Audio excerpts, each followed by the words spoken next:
শুধু নবীর মিলাদকে বিশ্বাস করে নাই, নবীর সিরাতকে গ্রহণ করেছে। আমির হামজা ধরে বলেন নাম কি?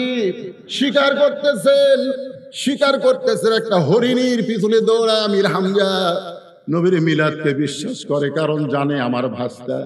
হরিণী দৌড়ায় আর বলে, আমির হামজা রে, তুমি যতই দৌড়াও তুমি আমাকে ধরতে পারবা না, কিন্তু আমি ইচ্ছা করি তোমাকে ধরা দেব, আমির হামজা চমকে গেল। জঙ্গলে একটা হরিণী কথা বলতেছে, তুমি যতই আমাকে ধাবলাও আমাকে ধরতে পারবে না, কিন্তু আমি চাইলে ইচ্ছা করি তোমার কাছে ধরা দেব। আমির হামজা চমকে গিয়ে বলে, হরিণী তুমি ইচ্ছা করলে আমার কাছে ধরা দিবা, কারণ কি? বলে, জানো না আমির হামজা, তোমার এতিম ভাস্তাকে আবু জেহেল এত মার মারছে, কপাল ফেটে রক্ত বের হয়ে গেছে, এখন কাবার কাছে তোমার এতিম ভাতিজা কাঁদতেছে। এই দুনিয়াতে তার মা নাই, তার বাবা নাই, তুমি চাচা থাইকা লাফি। আমির হামজা আর দেরি করলেন না, এক দৌড়ে বাড়িতে আসলেন, বিবির কাছে বললেন, বিবি কিছু জানো নাকি? বলে, অবশ্যই জানি, যার দুনিয়াতে কেউ নাই আবু জেহেল তাকে মারছে, যার কারণে কাবার পাশে বাবা মা বলে কাঁদতেছে। আমির হামজা এক দৌড় দিলেন, আবু জেহেলের কপালে এত জোর আঘাত করলেন যে আমার এতিম ভাস্তারে মারলি কেন? আঘাত করার পরে ফিনকি রক্ত হাতের মধ্যে নিয়ে আল্লাহর নবীর কাছে এসে বললেন, বাবা, যা আবু জেহেল তোমাকে মারছে, আমিও তাকে মাথা ফেটে রক্ত নিয়ে আইছি, বাবা তুমি আর এমন করে কান্দো না। আল্লাহ নবী বললেন, চাচা, কাউরে মারলে আমি খুশি হই, কারো রক্ত দেখলে আমি খুশি হই, আমি সেই ভাস্তা নই। আমির হামজা বললেন, বাবা কি হলে খুশি হবে? বলে, আপনি যদি আমার সিরাতকে গ্রহণ করেন, আপনি যদি পড়ে নেন লা ইলাহা ইল্লাল্লাহ মুহাম্মাদুর রাসূলুল্লাহ, সঙ্গে সঙ্গে আমির হামজা বললেন, আশহাদু আল্লা ইলাহা ইল্লাল্লাহু মুহাম্মাদান আবদুহু ওয়া রাসূলুহু বলে দুইখানা হাত বাড়াই দিলেন। নবী এক দৌড়ে এসে আমির হামজার বুকের মধ্যে ঢুকে বাবা বাবা বলে চিৎকার দিলেন। আমির হামজা বলে, বেটা রে, আমি তোর চাচা, তুই আমার বুকের মধ্যে এসে বাবা বাবা বলে চিৎকার দিলি। আল্লাহ রাসূল বলে, চাচা, ঈমান গ্রহণ করার পরে আমার কলিজার মধ্যে এত শান্তি এসেছে, যার কারণে চাচা ভুলে গিয়ে আমি আপনাকে বাবা বলে আমার কলিজা বড় শান্তি পাইছে। আমির হামজা বলতেছে, বেটা রে, তোর কলিজা যদি শান্তি পায় তাহলে তুই শুনে নে, দরকার হলে তোর জন্য আমার কলিজা পর্যন্ত দিতে রাজি হয়েছি। উহুদের ময়দানে আমির হামজাকে আপনারা সকলেই জানেন, আমির হামজার কলিজা চিবায়ে চিবায়ে বুকের কাছে রাখছিল শহীদ, যাকে বলা হয় সাইদুস শুহাদা আমির হামজা। বাজান নবীর জন্য নিজের জীবন পর্যন্ত দিল। আল্লাহ রাসূল চাচার কলিজার কাছে গিয়া কাঁদতেছে। এক চাচা আব্বাস নবীর মিলাদ এবং সিরাত গ্রহণ করেছে, আর এক চাচা আমির হামজা কলিজা পর্যন্ত দিয়ে গেছে। সঙ্গে সঙ্গে আল্লাহ কোরআনের আয়াত নাজিল করলেন, ওয়ালা তাকুলু লিমান ইউকতালু ফি সাবিলিল্লাহি আমওয়াতুন বাল আহইয়াউ ওয়ালাকিন লা তাশউরুন। আল্লাহু আকবার।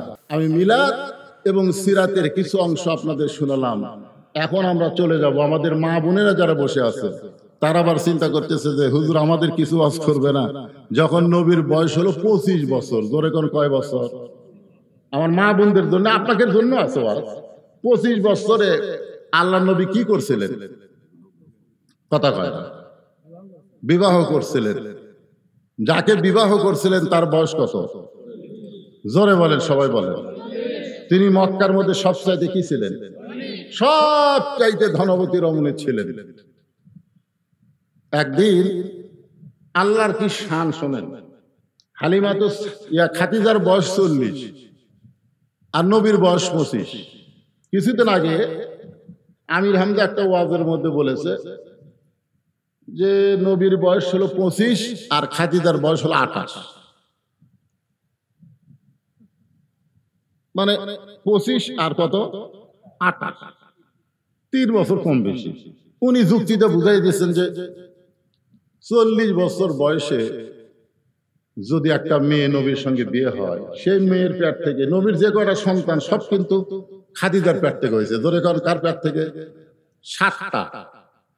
7টা সন্তান খাদিজার পেট থেকে হয়েছে। তার মধ্যে 4টা হলো মেয়ে আর 3টা হলো ছেলে। আর একটা মাত্র ছেলে নবীর একটা কৃতদাসী পরে বিয়ে করছিলেন মারিয়া কিপ্তিয়া, তার পেট থেকে একটা ছেলে হয়েছে, নাম হলো ইব্রাহিম। ধরে কার নাম কি? ইব্রাহিম। আর খাদিজার পেট থেকে হয়েছে 3টা, একটা হলো তৈয়ব, একটা হলো তাহের, একটা হলো কাসেম। এই 3টা কি ছেলে। আর মেয়ে কয়টা? মেয়ে হলো 4টা। শোনেন সবাই একটু মনোযোগ দিয়ে শুনবেন, সিরাতের মাহফিল, বুঝতেছেন না? শোনা লাগবে।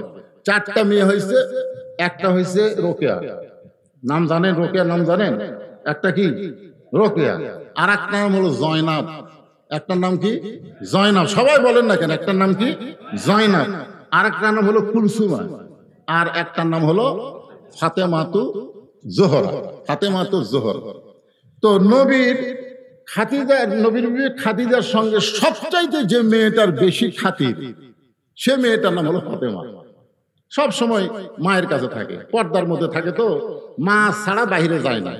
আর কুলসুমা, রোকেয়া, জয়নাব এরা পাড়া বেড়ায়, ও বাড়ির যায় ও বাড়ির যায়, ঘোরে। তো কিন্তু এই ফাতেমাটা সব সময় খাদিজার সাথে থাকে। একদিন খাদিজাতুল কুবরা বলতেছে, মা ফাতেমা, তুমি আমার বিয়ার খবর জানো? তখন ফাতেমা মুচকি মুচকি হেসে বলতেছে, মা আপনার যখন বিয়া হয়েছিল তখন আমি কত বড়। শোনেন, মানে সবসময় কাছে থাকে, তো থাকতে থাকতে খেয়াল নাই। যেরকম আল্লাহ নবী সবসময় কাছে, কিন্তু আল্লাহ নবী সবসময় কাছে না। একটা সূরা আছে দেখবেন, এই ওটা বসা করো কেন? ওটা বসা করলে মনোবাদ করে দেব। ওটা বসা কি? সূরাটার নাম হলো সূরা ফিল। আপনারা দেখেন, যারা আলেম ওলামা আছেন তারা দেখেন, এখানে আল্লাহ বলতেছেন, আলাম তারা কাইফা ফাআলা রাব্বুকা বিআসহাবিল ফিল। ওগো নবী, আপনি কি হস্তি বাহিনীকে দেখছেন? তখন রাসূল বলতেছে, আল্লাহ হস্তি বাহিনী এই ঘটনা কখন ঘটছে? তখন আল্লাহ বলতেছে, আপনার জন্মের 5 বছর আগে। তাহলে জন্মের 5 বছর আগের জিনিস কি নবী দেখছে? তাহলে আল্লাহ কেন বললেন আলাম তারা? তারা মানে কি? দেখা। মানে সবসময় কাছে থাকতে থাকতে আলাদা একটা মহব্বত হয়ে যায়, যার কারণে এটা অতীত না ভবিষ্যৎ না বর্তমান অনেক সময় খেয়াল থাকে না। যার কারণে খাদিজা বলতেছে, ফাতেমা আমার বিয়ার খবর জানো? তো ফাতেমা বলতেছে, মা আমি তখন কত বড়? তখন খাদিজা বলতেছে, তোমার তো জন্মই হয়নি। তো জন্ম যদি না হয় তাহলে জানবো কেমন? ফাতেমা কিন্তু খুবই বুদ্ধিমতী হওয়ার কারণে মায়ের হাত ধরে বলতেছে, মা খবর জানবার কোনোদিন আমার ইচ্ছা ছিল না, কিন্তু আপনি যখন বলেন বিয়ার খবর জানো, এখন জানবার মন চাচ্ছে। সঙ্গে সঙ্গে খাদিজা বললেন, তাহলে শোনো, তোমার বাবা যখন আমার বাড়িতে রাখালি করত, যেই মাত্র বলেছে তোমার বাবা যখন আমার বাড়িতে রাখালি করত, ফাতেমা দৌড়ে গিয়া মায়ের মুখ চাইপা ধরছে। খাদিজা বললেন, মা মুখটা যদি চাইপা ধরো তাহলে বলবো কেমনে? ফাতেমা বলতেছে, বা এমন কথা কেমন বলতেছেন? আমার বাবা হলো বিশ্ব নবী, আমার বাবা সম্পর্কে রাখাল শব্দ আমি শুনতে চাই না। খাদিজা বললেন, ফাতেমা মেয়েরা আসলেই বাপকে বেশি ভালোবাসে। সুবহানাল্লাহ বলে, মেয়েরা কিন্তু আসলেই বাপকে বেশি ভালোবাসে। দেখবেন আপনার মেয়ের সামনে যদি তার মা তার বাপের বিরুদ্ধে বলে, ওই কিন্তু বলে আব্বা আসলি করে দেব, আব্বা আসলি বলে দিব। দেখবেন মেয়েরা বাপকে এত ভালোবাসে। খাদিজাতুল কুবরা বললেন, ফাতেমা আগে ঘটনা শোনো, তোমার বাবা যখন আমার বাড়িতে রাখালি করত, যদি তুমি আমার বিয়ের খবর শুনতে চাও তাহলে মুখ থেকে হাতটা টান দাও। এবার ফাতেমা হাত টান দিছে। খাদিজা বলতেছে, শোনো, আমি তাকায় দেখি রাখালের যে থাকার ঘর, সমস্ত রাখালগুলো দুপুর বেলায় ঘরে আরাম করতেছে, আমি খাদিজা বেলকুনি থেকে আশ্চর্য হয়ে গেলাম। হাজার হাজার উটদুম্বা মাঠে ময়দানে, হাজার হাজার উটদুম্বা বাদ দিয়া রাখালগুলো ঘরের মধ্যে দুপুর বেলা আরাম করে। আমি রাখালের সর্দারকে ডাক দিয়ে বললাম, রে রাখালের সর্দার, হাজার হাজার উটদুম্বা মাঠে ময়দানে চড়তেছে, আর তোমরা দুপুর বেলা ঘরে আরাম করো, তোমাদের কি ভয় নাই? রাখালের সর্দার বলে, মালকিন আপনি জানেন না, আমরা ভাগ্য গুণে এমন একটা রাখাল পাইছি, যে রাখাল চাকরিতে জয়েন করার পর আপনার উট দুম্বা গুলো সব ভদ্র হয়ে গেছে। এই রাখাল চাকরিতে জয়েন করার পরে আপনার উট দুম্বা গুলো সব ভদ্র হয়ে গেছে। খাদিজা বলতেছে, রাখালের সর্দার, জন্তু জানোয়ার কোনোদিন একটা রাখালের ভক্ত হয় না, বাধ্য হয় না। রাখালের সর্দার বলে, যদি বিশ্বাস না হয় তাহলে আপনি তদন্ত করে দেখেন। খাদিজা বললেন, ফাতেমা, ওই রাখালের সর্দারের কথা মতো আমি তদন্ত করতে গিয়ে দেখি রোদে পোড়া পাহাড়ের পাথরের গন্ধ আসতেছে। এত তীব্র রোদ, রোদের কারণে পাহাড়ের পাথর পোড়া গন্ধ আসতেছে, বালু পোড়া গন্ধ আসতেছে, কিন্তু ওই রাখাল যে জায়গায় দাঁড়িয়ে আছে ওই জায়গায় কোনো রোদ নাই। কে জানো তার মাথায় একটা ছাতা ধরেছে। আমি খাদিজা ফাতেমার কাছে বলতেছে, আমি খাদিজা আর দূরে থাকতে পারলাম না, একটু নিকটে গিয়ে দেখতে পাই শুধু রাখালের উপরে ওই মেঘ ছাতা হয়ে নাই, বরং একটা বাতাস রাখালের গায়ে বইতেছে। ওই রাখালের গা থেকে একটা সুগন্ধ আমার নাকের মধ্যে ঢুকলো। এটা কোনো দুনিয়ার আতরের সুগন্ধ নয়, যেন বেহেশতের মিশক আম্বরের সুগন্ধ বইতেছে। আমি আর একটু নিকটে গিয়া তোমার বাবা রাখালকে দেখার সঙ্গে সঙ্গে আমার ভিতরে এমন একটা প্রেম আসলো। আমি খাদিজা দীর্ঘদিন বিধবা ছিলাম, দুনিয়ার অনেক নেতারা আমাকে বিয়ে করতে চাইছিল, কারণ মক্কার সবচাইতে ধনী ছিলাম, কিন্তু তোমার বাবা রাখালকে দেখার সঙ্গে সঙ্গে আমার বিয়ার একটা আনন্দের ফুল ফুটে গেল। আমি ঘরে চলে আসলাম। আসার পরে দাসী বলতেছে, মালকিন আপনি রাখালকে তদন্ত করতে গেলেন, তদন্তের রেজাল্ট কি? আমি কইলাম, তার চাচার কাছে গিয়ে বলো রাখালের চাকরি আমি ক্যান্সেল করে দিলাম। দাসী মূর্খ, বুঝতে পারে নাই। আবু তালেবের কাছে গিয়ে বলতেছে, মুরব্বী তোমার ভাতিজা রাখালের চাকরি খাদিজা ক্যান্সেল করে দিয়েছে। আবু তালেব এক দৌড়ে এসে খাদিজার কাছে বললেন, মা, আমার এতিম ভাতিজা এমন কি অপরাধ করলো যে অপরাধের কারণে তার রাখালের চাকরি ক্যান্সেল করে দিলা?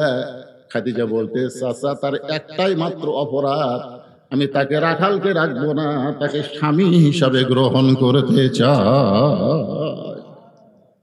খাদিজাতুল কুবরা বলে, রে ফাতেমা, সে রাখালকে আমার স্বামী হিসাবে গ্রহণ করার পরে সে রাখাল হয়েছে আজকে বিশ্ব নবী। আল্লাহ প্রত্যেকটা নবীকে রাখালের দায়িত্ব দিয়েছেন, জোরে খান সুবহানাল্লাহ।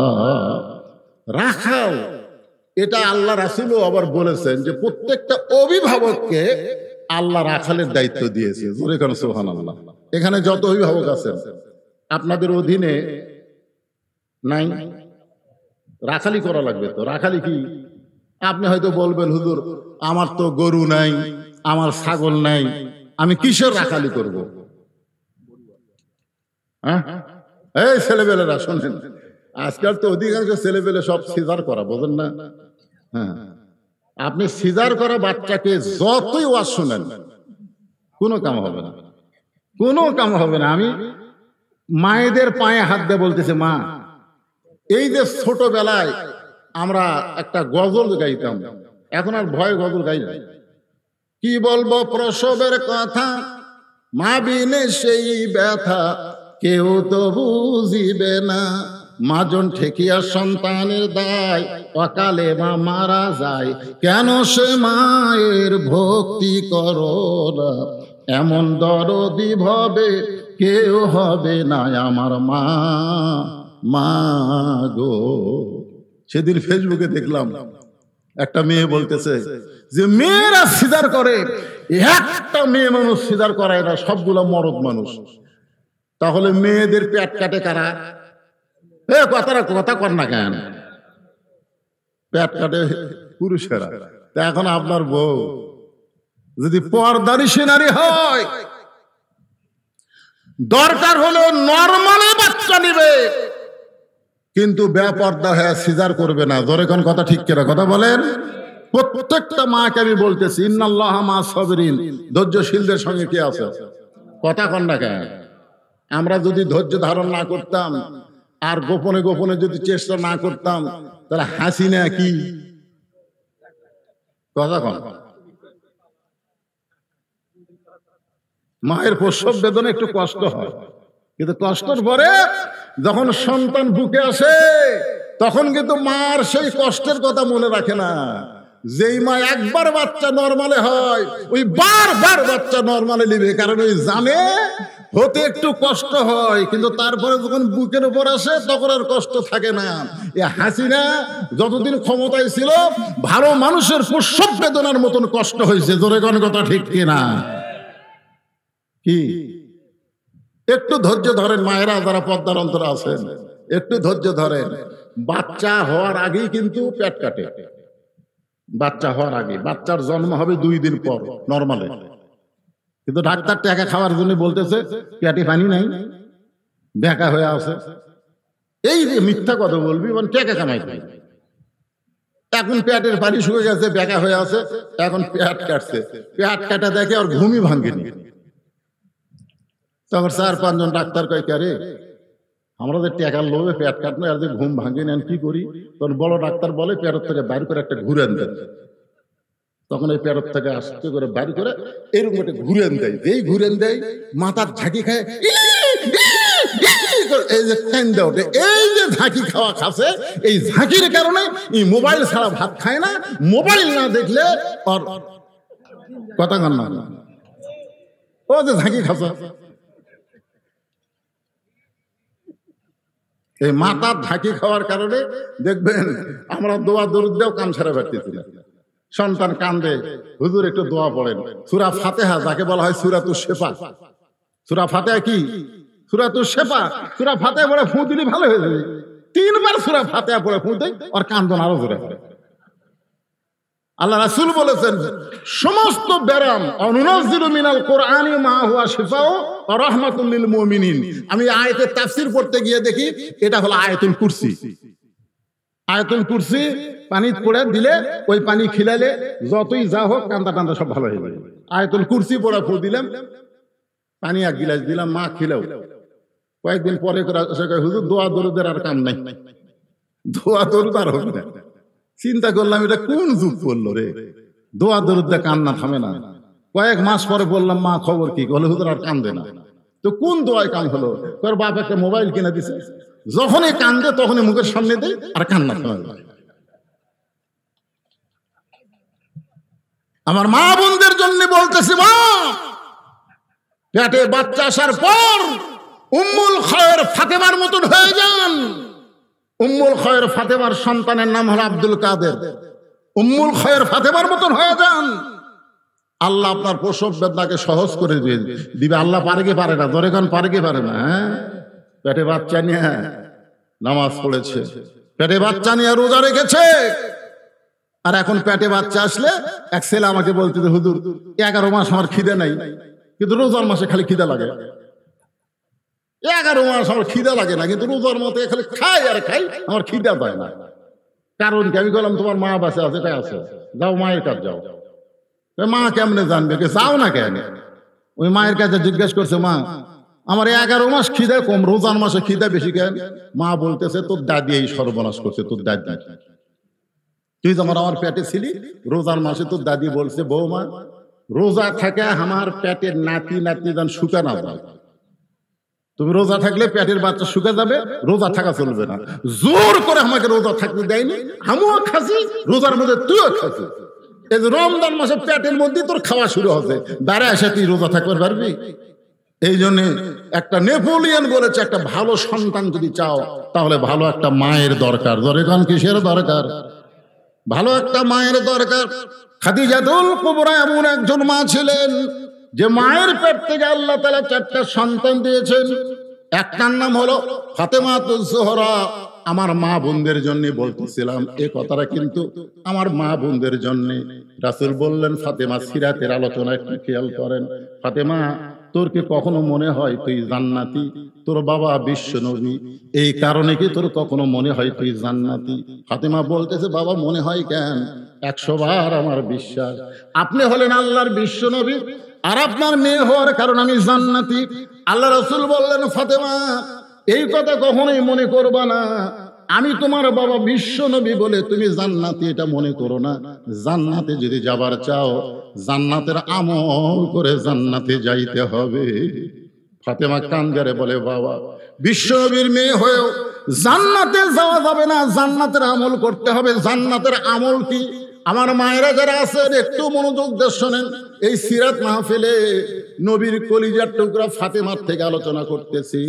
রাসূল বললেন, মাত্র 4টা আমল করবা। মাত্র কয় আমল? আমার আঙ্গুলের দিকে তাকান, কয় আমল? আরে পাগলা, বাড়ির বউ যদি ভালো হয়, আপনার কলিজায় অর্ধেক শান্তি জান্নাতের চলে আসবে। জোরে কর কথা, ঠিক কিনা? আমি তখন বললাম, রব্বানা আতিনা ফিদ দুনিয়া হাসানা ওয়া ফিল আখিরাতি হাসানা। তাফসীর পড়ে দেখেন আলেমেরা, এই যে ফিদ দুনিয়া হাসানা মানে কি? 16 আনার মধ্যে 8 আনা হলো বউ। দুনিয়ার যে 16 আনা সৌন্দর্য যদি পাবার চান, তাহলে বউ হচ্ছে 8 আনা। বউ যদি খারাপ হয়, আপনি যতই শান্তি খোঁজেন, বাইরে শান্তি পাবেন, বাড়ি ঢুকলে অশান্তি। জোরে কোন কথা কন না কেন? হ্যাঁ, এই জন্যে মা বোনদের জন্য কথাটা বলতেছে। রাসূল বললেন 4টা আমল। কয়টা? খুব খেয়াল করেন। নামাজ, রোজা, সতীত্বের হেফাজত, আর স্বামীর খেদমত। আল্লাহ রাসূল ফাতেমাকে বললেন, সব সময় না, স্বামী যখন খেদমত চাবে, খুব খেয়াল করে শুনবেন, স্বামীর খেদমত সব সময় নয়। স্বামী যখন খেদমত চাবে তখন খেদমত করে। সবাই মনোযোগ দিয়ে শোনেন। বউ যদি আপনার, আপনি খেদমত চাচ্ছেন না, যদি আপনার খেদমত করে, আপনি বুঝতে পারবেন এর মধ্যে একটা কি ভেজাল নাই। আপনি খেদমত চাবেন। রাসূল বললেন, আমার আলী যখন তোমার কাছে খেদমত চাবে, তখন তুমি খেদমত করবা। তাছাড়া খবরদার তুমি নিজের ইচ্ছায় যেন খেদমত করতে যাও না। কারণ চোরের মন, কথাটা বলছেন, অতিভক্তি।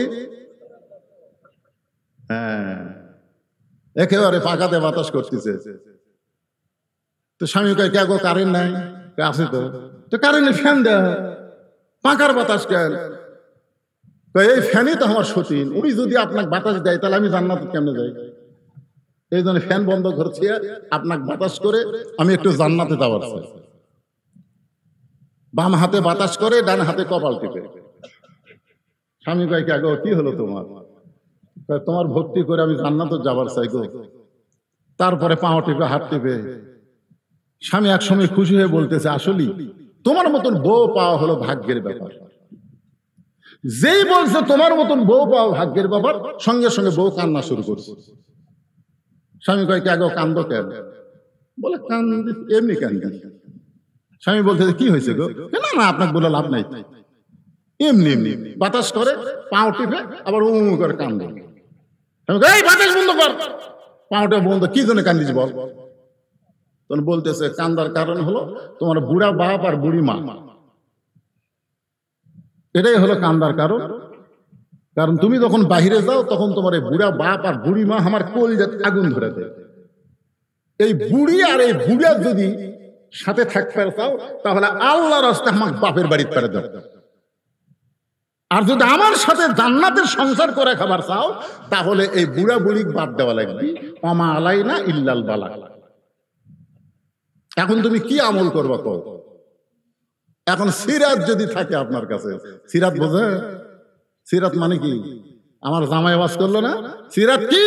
সিরাত হলো আল্লাহর কোরআন। যদি আল্লাহর কোরআন আপনার কাছে থাকে, সিরাত যদি আপনার কাছে থাকে, তাহলে সিরাত এসে বলবে, ওয়া কাযা রাব্বুকা আল্লা তা'বুদু ইল্লা ইয়াহু ওয়া বিল ওয়ালিদাইনি ইহসানা। আল্লাহু আকবার। দেখছেন নবীর সিরাত এসে কি বলতেছে? কে রে, বউ গেলে ছাড়া দিলে বউ পাবু রে, বউ ছাড়া দিলে বউ পাবু। বউ মরে গেলেও বউয়ের অভাব নাই রে। কিন্তু যে তোর বাপ মায়ের বিরুদ্ধে বলতেছে, এই বাপ মা যদি মারা যায় কিয়ামত পর্যন্ত কাঁদলে আর বাপ মা পাবি না রে। লিয়াবলুয়াকুম আইয়ুকুম আহসানু আমালা, সিরাত বলতেছে এই মুহূর্তে তোমাকে সুন্দর আমলের পরীক্ষা করা হবে। এই মুহূর্তে তোমার সুন্দর আমল হলো বউকে বাপের বাড়িতে পাঠা দেওয়া, বাপ মায়ের খেদমত করা। জোরে কান সুবহানাল্লাহ। তাহলে আপনি নবীর সিরাত গ্রহণ করলে কি করবেন? বউয়ের কপালে চুমা খাবেন? বউ আপনার বাপ মায়ের বিরুদ্ধে বলতেছে, আপনি কি করবেন? কথা কন, কি করবেন?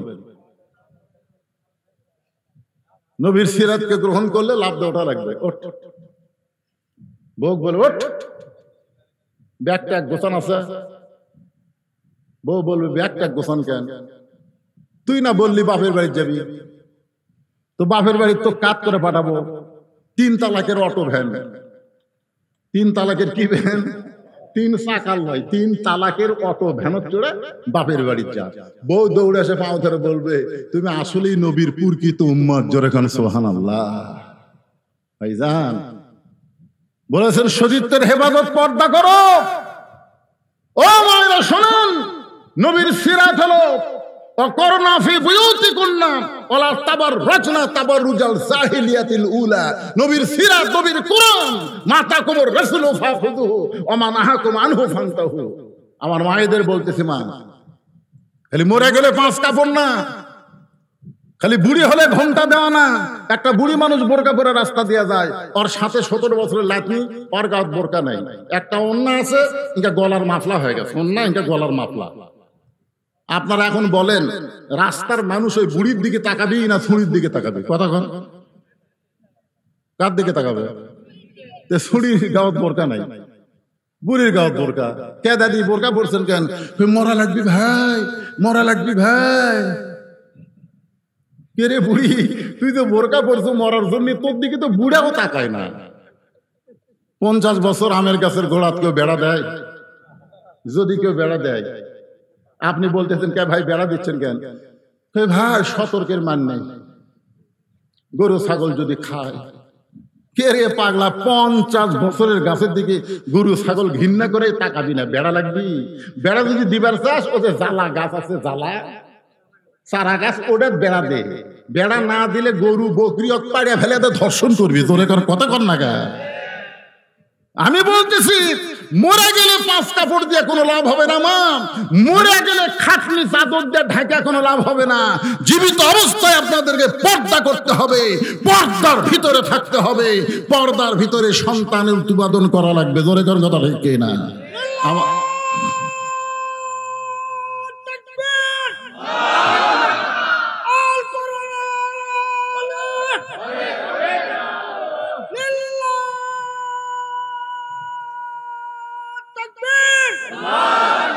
আলহামদুলিল্লাহ।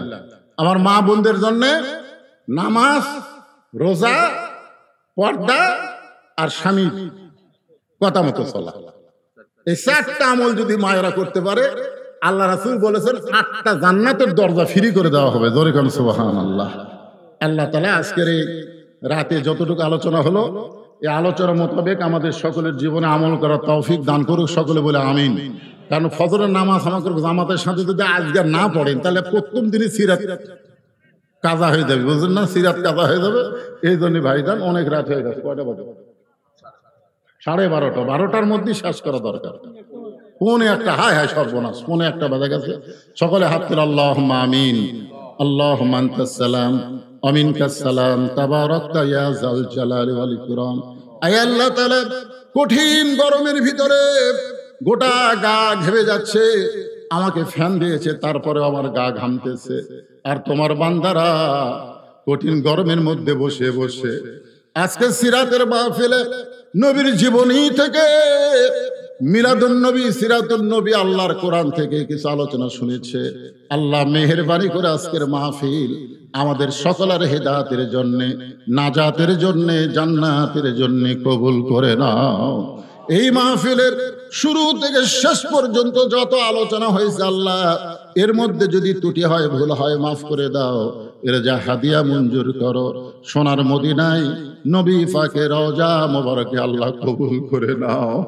আল্লাহ তামাম আম্বিয়ায়ে কেরাম, আসহাবে কেরাম, তাবিনে কেরাম, তাবা তাবিনে কেরাম, তাম পৃথিবীর মাটির নিচে যত মুমিন মুমিনা শুয়ে আছে আল্লাহ সকলের আরওয়াহ পরে হাদিয়া কবুল করো। আল্লাহ আমরা যারা হাত তুলেছি, আমাদের জনম দুঃখিনী মা যাদের কবরে চলে গেছে, আমাদের দরদের বাবা যাদের কবরে চলে গেছে, আল্লাহ মেহেরবানি করে মা বাবার কবরকে জান্নাতের টুকরা বানিয়ে দাও।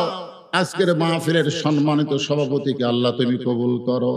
আল্লাহ সহসভাপতি কবুল করো, প্রধান অতিথি বিশেষ অতিথিদের আল্লাহ তুমি কবুল করো।